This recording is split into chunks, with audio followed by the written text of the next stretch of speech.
Assalamualaikum warahmatullahi wabarakatuh. Perkenalkan, saya Teza Agustina dengan NIM 1906548 dari jurusan Teknik Elektronika. Nah, kali ini saya akan menyampaikan sebuah materi, yaitu tentang administrasi sarana dan prasarana. Sebelumnya kita harus mengetahui dulu tentang pengertian administrasi sarana dan prasarana. Pengertian administrasi sarana dan prasarana ialah suatu proses kegiatan dalam mengatur, menata, dan mengorganisir secara sistematis dan berdaya guna semua sarana dan prasarana yang ada menurut fungsinya masing-masing dalam rangka menunjang tujuan secara efektif dan efisien. Perbedaan antara sarana dan prasarana itu adalah sarana merupakan barang atau benda yang secara langsung menunjang atau digunakan dalam pelaksanaan suatu kegiatan. Dalam proses PBM, unsur tersebut dapat berupa meja, kapur, spidol, dan lain-lain. Sedangkan prasarana ialah barang atau benda yang secara tidak langsung dapat berfungsi sebagai penunjang pelaksanaan kegiatan. Dalam pelaksanaan pendidikan, unsur tersebut dapat berbentuk seperti gedung, ruangan, WC, dan lain-lain. Proses administrasi sarana dan prasarana itu ada 8 macam, yaitu analisis dan penyusunan rencana kebutuhan, yang kedua pengadaan, yang ketiga penyimpanan, yang keempat penyaluran, yang kelima inventaris, yang keenam pemeliharaan, yang ketujuh penghapusan, dan yang kedelapan pengawasan. Perencanaan merupakan pengadaan barang suatu kegiatan administrasi yang baik harus diawali dengan suatu perencanaan yang matang dan baik, dilaksanakan demi menghindari kesalahan dan kegagalan yang tidak diinginkan. Yang kedua itu pengadaan barang, merupakan segala kegiatan untuk menyediakan semua keperluan barang, benda, jasa bagi keperluan pelaksanaan tugas. Yang ketiga, penyimpanan, yang artinya menampung atau mewadahi hasil pengadaan barang demi keamanannya, baik yang belum maupun yang didistribusikan. Yang keempat, penyaluran, merupakan kegiatan yang menyangkut pemindahan barang dan tanggung jawab dari instansi atau pemegang satu kepada instansi yang lain. Yang kelima itu inventaris, merupakan kegiatan untuk mencatat dan menyusun daftar barang-barang atau bahan yang ada secara teratur menurut ketentuan yang berlaku.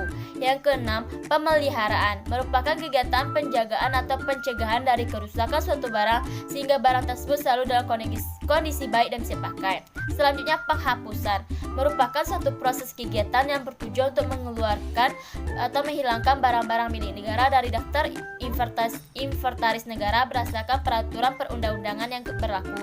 Yang terakhir, pengawasan, yaitu seluruh kegiatan administrasi sarana dan prasarana pendidikan masing-masing tidak dapat lepas dari monitoring setiap oleh pemimpin organisasi, serta senantiasa diperhatikan kerjasamanya satu dengan yang lainnya. Tujuan administrasi dan sarana pendidikan.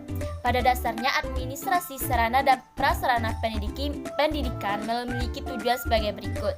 Yang pertama, menciptakan sekolah atau madrasah yang bersih, rapi, indah sehingga menyenangkan bagi warga sekolah atau madrasah. Yang kedua, tersedianya sarana dan prasarana yang memadai baik secara kualitas maupun kuantitas dan relevan dengan ketentuan dan kebutuhan pendidikan.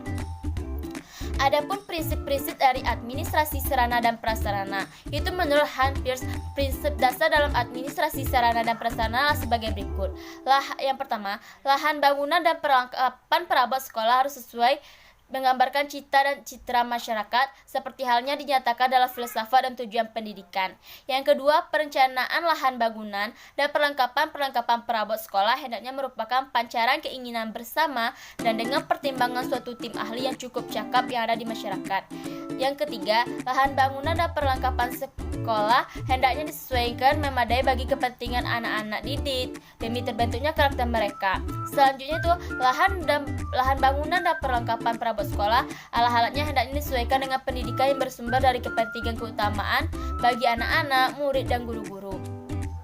Selanjutnya, seorang penanggung jawab sekolah harus mempunyai kecakapan untuk mengenal baik kualitatif maupun kuantitatif serta menggunakan dengan tepat fungsi bangunan dan perlengkapannya. Selanjutnya, sebagai penanggung jawab harus mampu memelihara dan menggunakan bangunan dan tanah sekitarnya sehingga ia dapat membantu terwujudnya kesehatan, keamanan, dan keindahan. Selanjutnya, sebagai penanggung jawab sekolah bukan hanya mengetahui kekayaan sekolah yang dipercayakan kepadanya, melainkan harus memperhatikan seluruh alat-alat pendidikan yang dibutuhkan oleh anak didiknya. Yang terakhir itu peran guru dalam administrasi sarana dan prasarana. Yang pertama, guru berperan dalam proses analisis kebutuhan sehingga sarana yang dibutuhkan oleh guru dapat disediakan oleh sekolah memperhatikan. Selanjutnya, guru berperan dalam proses penyimpanan sarana dan pemeliharaannya. Yang ketiga, guru juga berperan dalam proses pengawasan terhadap sarana dan prasarana.